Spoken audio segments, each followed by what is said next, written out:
नमस्कार, पहाड़ प्रभात देख रहे हैं आप और आपके साथ मैं हूं कौशल सेठ। रामनगर में हल्द्वानी मार्ग पर बरसाती नाले में अचानक पानी आ गया, जिससे कार पानी में बह गई। जिस समय यह हादसा हुआ तब कार में दंपति सवार थे। गनीमत यह रही कि मौके पर मौजूद लोगों ने किसी तरह से कार सवार दंपति को कार से निकाल लिया, जिससे उनकी जान बच गई। तो ये तस्वीरें हम आपको दिखा रहे हैं। देखिए किस तरह से इस सैलाब में जो कार है वो बह रही है। खिलौने की तरह ये कार इस सैलाब में बह रही है और इस कार के अंदर एक दंपति सवार थे। गनीमत ये रही कि स्थानीय लोगों ने कार सवार दंपति की जान बचा ली। रामनगर की ये तस्वीरें हैं। सैलाब के बीच कार फंस गई और किस तरह से ये पानी इस कार को बहा ले जा रहा है, ये इन तस्वीरों को देखकर समझा जा सकता है। तो दो तस्वीरें हम आपको दिखा रहे हैं, कैमरा 1 और कैमरा 2। देखिए कैसे बही थी कार, खिलौना बन गई थी। खिलौने की तरह ये कार इस बरसाती नाले में जो उफान आया था उसमें बह गई। कार में एक दंपति सवार थे जिनकी जान खतरे में आ गई, लेकिन गनीमत ये रही कि स्थानीय लोगों ने कार सवार दंपति की जान बचा ली। रामनगर की ये तस्वीरें हैं। तस्वीरों में आप देख सकते हैं सैलाब में कार बह गई। टिहरी में नैलचामी नदी में फंसी एक गाय को काफी मशक्कत के बाद रेस्क्यू किया गया। बताया जा रहा है कि गाय नदी के बीच बने टापू पर घास चर रही थी। इसी दौरान नदी का जलस्तर बढ़ गया और ये गाय टापू पर फंस गई। मौके पर पहुंची रेस्क्यू टीम ने काफी मशक्कत के बाद गाय को रेस्क्यू कर लिया। ये तस्वीरें भी देखिए कितनी हैरान करने वाली हैं। पानी का बहाव कितना तेज है।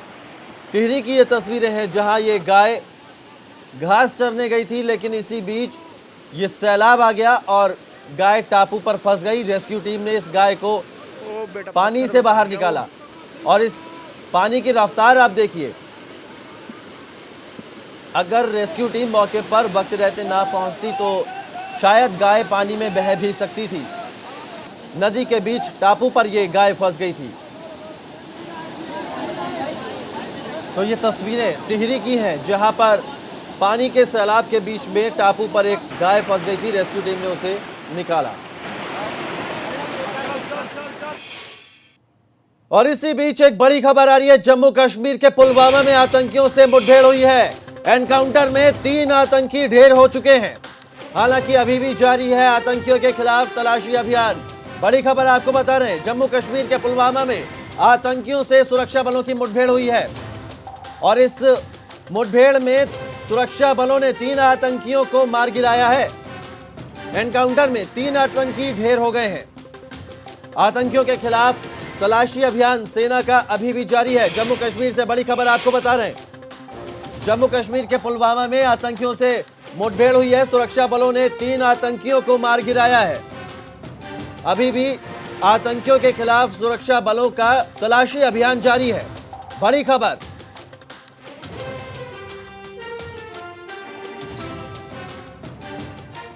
रामनगर के चुकम गांव के लोगों के लिए बरसात का सीजन मुसीबत लेकर आया है। चुकम गांव कोसी नदी के एक छोर पर बसा है तो वहीं गांव के दूसरी ओर पहाड़ी है।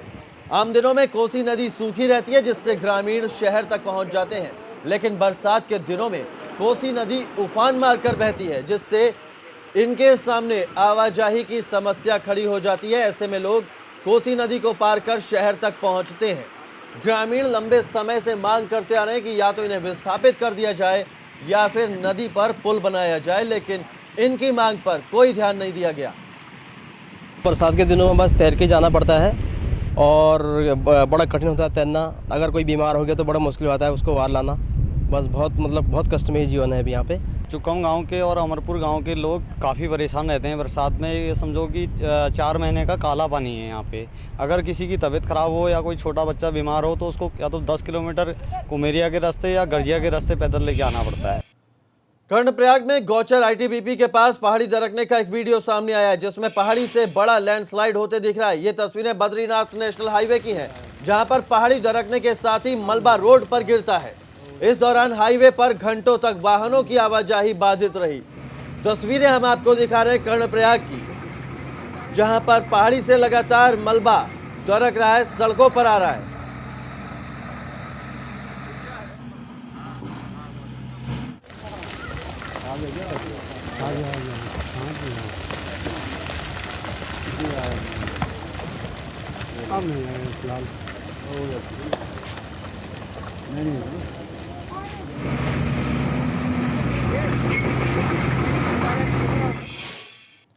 और इसी बीच एक बड़ी खबर हल्द्वानी से आ रही है। भाजपा प्रदेश अध्यक्ष के बेटे कोरोना पॉजिटिव पाए गए हैं। बंशीधर भगत के बेटे विकास भगत कोरोना पॉजिटिव हुए हैं। विकास को सुशीला तिवारी अस्पताल में भर्ती कराया गया है। भाजपा युवा मोर्चा के प्रदेश उपाध्यक्ष भी हैं विकास। तो विकास को सुशीला तिवारी अस्पताल में भर्ती कराया गया है। बंशीधर भगत के बेटे विकास भगत कोरोना पॉजिटिव हुए हैं और इसके बाद उन्हें सुशीला तिवारी अस्पताल में भर्ती कराया गया है। बड़ी खबर आपको हल्द्वानी से बता रहे हैं। भाजपा प्रदेश अध्यक्ष के बेटे कोरोना पॉजिटिव पाए गए हैं। बंशीधर भगत जो हैं भाजपा के प्रदेश अध्यक्ष, उनके बेटे विकास भगत कोरोना पॉजिटिव हुए हैं। भाजपा युवा मोर्चा के उपाध्यक्ष, प्रदेश उपाध्यक्ष है विकास। तो बड़ी खबर आपको बता रहे हैं, बंशीधर भगत के बेटे विकास भगत कोरोना पॉजिटिव हुए हैं। भाजपा युवा मोर्चा के प्रदेश उपाध्यक्ष हैं विकास। हल्द्वानी से बड़ी खबर आपको बता रहे हैं, भाजपा प्रदेश अध्यक्ष के बेटे विकास भगत कोरोना पॉजिटिव हुए हैं।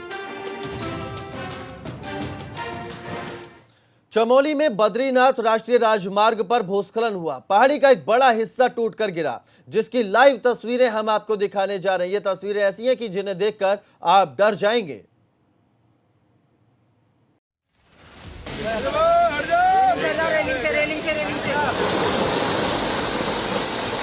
पलक झपकते ही देखिए ये पहाड़ कैसे धराशायी हो जाता है। देखते ही देखते लाखों टन मलबा कुछ ही सेकंड में नीचे आ गिरता है। ये तस्वीरें चमोली की, जहां बद्रीनाथ हाईवे पर नंदप्रयाग के पास लैंडस्लाइड हुआ। पहाड़ी का एक हिस्सा अचानक नीचे आ गिरता है। पुरसाड़ी के पास ऑल वेदर रोड के निर्माण की वजह से पहाड़ दरक रहे हैं। ऐसे में इन रास्तों से गुजरना खतरे से खाली नहीं। सोचिए अगर ये मलबा किसी राहगीर या वाहन के ऊपर गिर जाता तो क्या होता। पहाड़ में इन दिनों प्रशासन की मुश्किलें इसी कदर बढ़ी हुई। रास्ते बार बार बंद हो रहे हैं। ऐसे कई डेंजर जोन बन गए हैं जिनसे रुक रुक कर मलबा गिर रहा है। चमोली से लक्ष्मण राणा की रिपोर्ट, एबीपी गंगा। जेईई और नीट की परीक्षा को लेकर अब सियासत गरमाने लगी है। परीक्षा निरस्त कराए जाने की मांग को लेकर कांग्रेस ने उत्तराखंड में प्रदर्शन किया। कांग्रेस का कहना है कि कोरोना काल में एक तरफ जहां सरकारी नुमाइंदे घरों से बाहर नहीं निकल रहे हैं, तो वहीं परीक्षा कराकर छात्रों की जिंदगी से खिलवाड़ क्यों किया जा रहा है।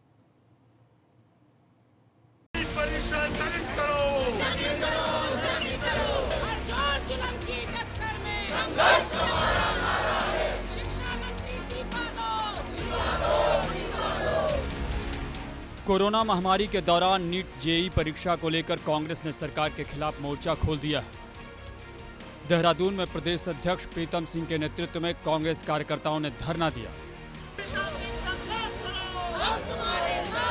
विद्यार्थियों के जीवन के साथ खिलवाड़ बंद करो। परीक्षा को स्थगित करने की मांग को लेकर कांग्रेस सड़क पर उतर आई। कांग्रेस का कहना है कि एक तरफ कोरोना की वजह से तमाम व्यवस्थाएं चौपट हैं, वहीं सरकार इतनी बड़ी परीक्षा का आयोजन कैसे कराएगी।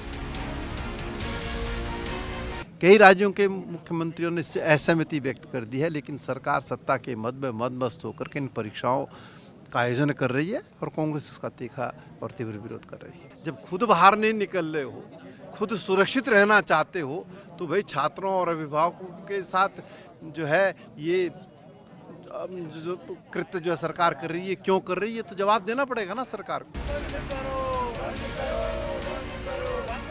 उधर हल्द्वानी में कांग्रेस कार्यकर्ताओं ने नीट जेईई परीक्षा को लेकर विरोध जताया।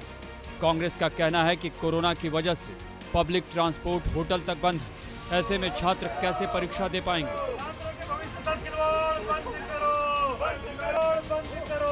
उत्तराखंड जैसे पर्वतीय राज्यों में भूस्खलन, कई सैकड़ों सड़कें, 100-150 सड़कें बंद पड़ी हैं। ऐसे में भी छात्र परीक्षा देने कैसे आएंगे? बाढ़ प्रभावित इलाके जो हैं, जैसे असम है या अन्य इलाके हैं, उनके छात्र भी परीक्षा देने कैसे आएंगे? इस पर सरकार को विचार करना चाहिए और ऐसे मामलों में जिद न करके जो सर्वमान्य मांग है लोगों की, उसे स्वीकार कर लिया जाए। कांग्रेस इस मामले को तूल दे रही है। इसे लेकर राहुल गांधी ने ट्वीट किया। राहुल गांधी ने अपने ट्वीट में लिखा कि लाखों परेशान छात्रों के साथ अपनी आवाज जोड़िए। नीट की परीक्षा का आयोजन 13 सितंबर को किया जाएगा, मगर कांग्रेस इस परीक्षा को टलवाने की मांग कर रही है। कांग्रेस का कहना है कि इस समय कोरोना महामारी है, लिहाजा परीक्षा कराना छात्रों को खतरे में डाल सकता है। हल्द्वानी से अंकित शाह के साथ देहरादून से विनोद कुमार की रिपोर्ट, एबीपी गंगा। मसूरी के शिफनकोट से 84 परिवारों को हटाए जाने का विरोध तेज हो गया है। पालिका की टीम एक बार फिर से लोगों के बीच पहुंची तो लोग भड़क गए। उधर यह मामला नगरपालिका की मीटिंग के दौरान भी उठा।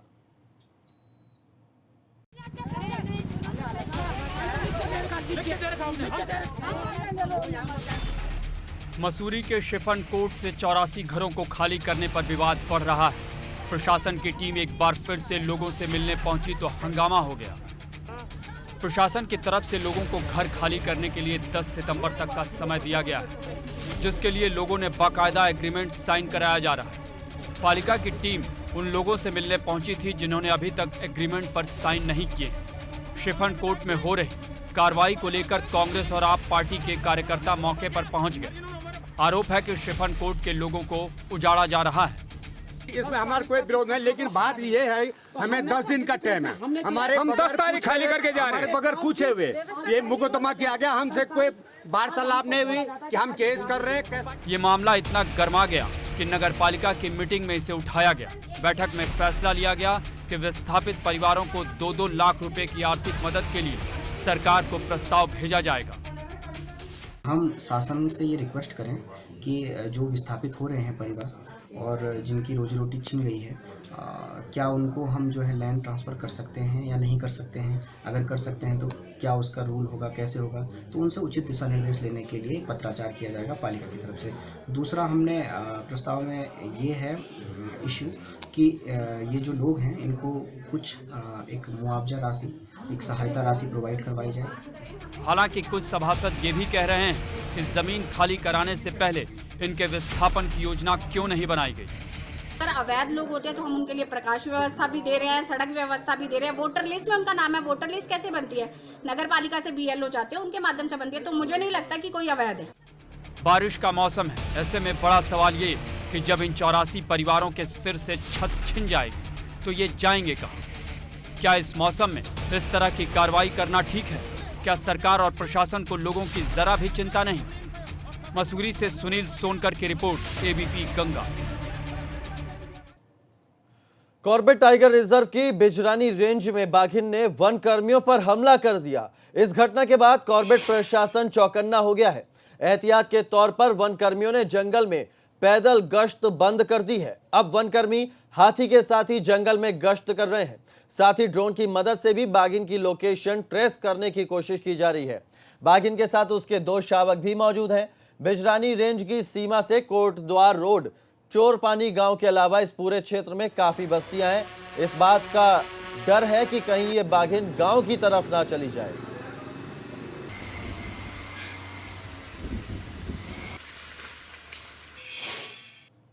पिथौरागढ़ के बंगापानी तहसील में हालात अभी भी सामान्य नहीं हो पाए हैं। ग्राम पंचायत मेतली के तल्ला देवलोक तोक में आपदा आई थी। गांव के 10 परिवारों के मकान धंस चुके हैं। इन 10 परिवारों को राजकीय इंटर कॉलेज बरम के राहत शिविर में शिफ्ट किया गया है। गांव में भूस्खलन होने से हालत ठीक नहीं है। 28 जुलाई के बाद आपदा के बाद अब कहीं जाकर राजस्व विभाग की टीम मुआयना करने पहुंची। 10 परिवारों के मकान धंसने से जर्जर हो चुके हैं। इनके रहने लायक घर नहीं रह गए हैं। ग्रामीणों की मांग है कि गांव का भू सर्वेक्षण कराकर लोगों को शिफ्ट किया जाए।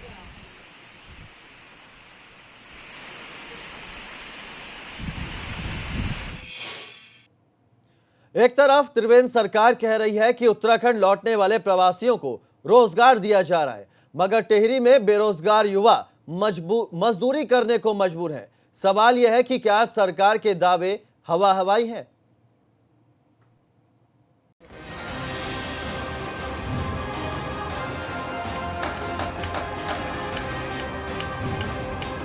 कोरोना महामारी ने ऐसे दर्द दिया जिसे उत्तराखंड के लौटे ये प्रवासी युवा भूल नहीं सकेंगे। रोजगार तो गया ही, अब घर लौटने पर 2 वक्त की रोटी का भी बंदोबस्त नहीं हो पा रहा है। मजबूरी ऐसी कि अब इन्हें दिहाड़ी मजदूरी करनी पड़ रही है, मगर उसके लिए भी इन्हें इतनी रकम नहीं मिल पा रही कि परिवार का गुजारा चल पाए। दिक्कतें बहुत हो रही सर। पहले मैं चंडीगढ़ में जॉब करता था और आजकल गांव में कोरोना की वजह से घर में आ रखे और दिहाड़ी मजदूरी करे 200-250 रुपये से कुछ नहीं हो रहा। खाने के लाले पड़े हैं। मांग के यही करते हैं कि घर में रोजगार मिले, कम से कम 30 दिन का 400 रुपये दिहाड़ी मिले। घनसाली, प्रतापनगर और थौलधार से करीब 70% युवा दूसरे राज्यों में होटल रेस्टोरेंट में काम करते थे। नौकरी में इन्होंने जो पैसा जोड़ा था उससे अब तक तो जैसे तैसे गुजारा चल गया, मगर अब इनके सामने संकट खड़ा हो गया है। सिर्फ कहने की बात है, पहाड़ में अभी भी रोजगार नहीं है, जिससे युवा परेशान है। यहाँ पहले जब होटल लाइन में था तो वहाँ तो सही था, घर का खर्चा निकल जाता था। अब तो ये कुछ नहीं है। इधर 200-250 में क्या होगा इधर। हालांकि प्रदेश लौटने वाले युवाओं को रोजगार देने के लिए सरकार बड़े बड़े दावे कर रही है। प्रशासन का भी कहना है कि प्रवासियों को रोजगार देने के लिए कई योजनाएं चल रही हैं। उन सभी के लिए हम लोगों ने डिफरेंट प्लानिंग कर ली है। कई के द्वारा पशुपालन में इच्छा जताई गई है, कई लोगों ने हॉर्टिकल्चर में काम करना शुरू कर दिया है। हम लोग भी उन जगहों पर जा रहे हैं, उनकी हौसला अफजाई भी कर रहे हैं जहाँ पर वो लोग कार्य कर रहे हैं। तो इसमें जो उद्यान है उसमें आम के बगीचे, अनार के बगीचे भी लोग लगा रहे हैं। इसके साथ साथ हम लोगों ने मुर्गी पालन के लिए उनको मोटिवेट किया है और हर विभाग हर हफ्ते हमें ये रिपोर्टिंग भी कर रहे हैं कि कितने प्रवासियों को वो जोड़ चुके हैं। कोरोना के दौरान उत्तराखंड में बड़ी संख्या में प्रवासी लौटे हैं। कितने ही युवा चाहते हैं कि उन्हें प्रदेश में रोजगार मिले, मगर दुर्भाग्य की बात यह है कि सरकारी दावे धरातल पर आते ही बेदम हो जाते हैं। टिहरी से अंकित मित्तल की रिपोर्ट, एबीपी गंगा।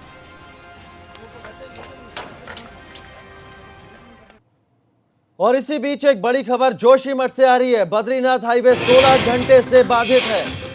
बड़ी खबर जोशीमठ से आपको बता रहे हैं, बद्रीनाथ हाईवे 16 घंटे से बाधित है। लामबगढ़ स्लाइड पर मलबा आने से रास्ता बंद हो गया है। सड़क के दोनों तरफ वाहनों की लंबी कतारें लग गई हैं।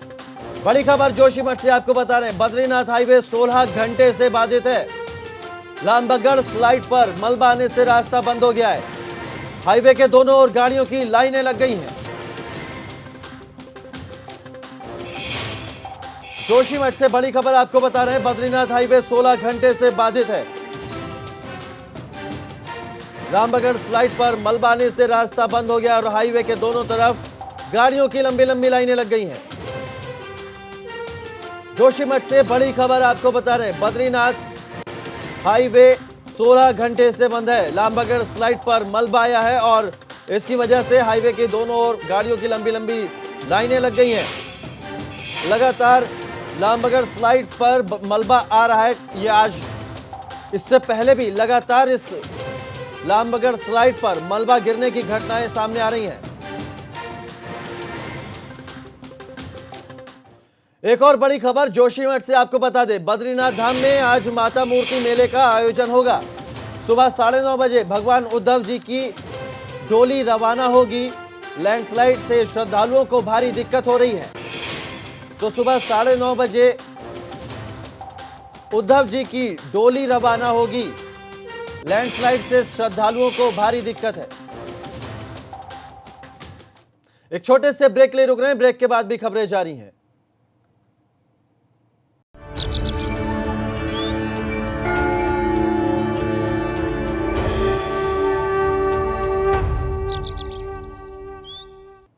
ब्रेक के बाद स्वागत है आपका। मसूरी में टिहरी बाईपास के पास हादसा हुआ। एक कार अनियंत्रित होकर खाई में गिर गई। हादसे में कार सवार लोगों की जान बाल बाल बची है। पुलिस ने मौके पर पहुंचकर तीनों युवकों को सुरक्षित निकाल लिया।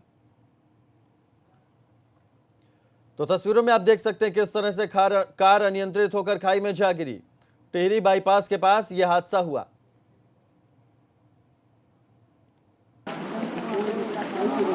कौन था भाई इसमें? नाम पता नोट करो।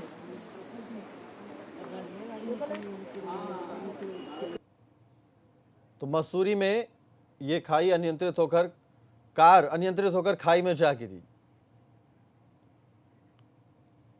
उधम सिंह नगर जिले के ट्रांजिट कैंप थाना क्षेत्र में उस वक्त हड़कंप मच गया जब पुलिस टीम एक घर में खुदाई कर 4 लाशों की तलाश करने लगी। बताया जा रहा है कि जमीन हड़पने के लालच में बेटी और दामाद ने ये वारदात को अंजाम दिया। दोनों हैवान बन बैठे। लीलावती नाम की ये आरोपी महिला है जिसने अपने पति नरेंद्र के साथ मिलकर अपने पिता, अपनी मां, 2 बहनों को बेरहमी से मौत के घाट उतार दिया और हत्या करके उनकी लाश 1 साल पहले घर में ही दफन कर दी थी।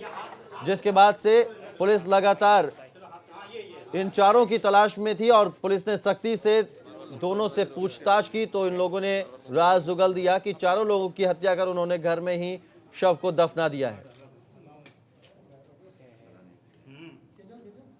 तो उधम सिंह नगर का ये मामला है। 4 शवों की तलाश में पुलिस ने खुदाई की तो 4 शव पुलिस को मिले हैं। बेटी और दामाद ने मां, बाप और 2 बहनों की हत्या कर दी थी। जमीन के लालच में इस वारदात को अंजाम दिया गया।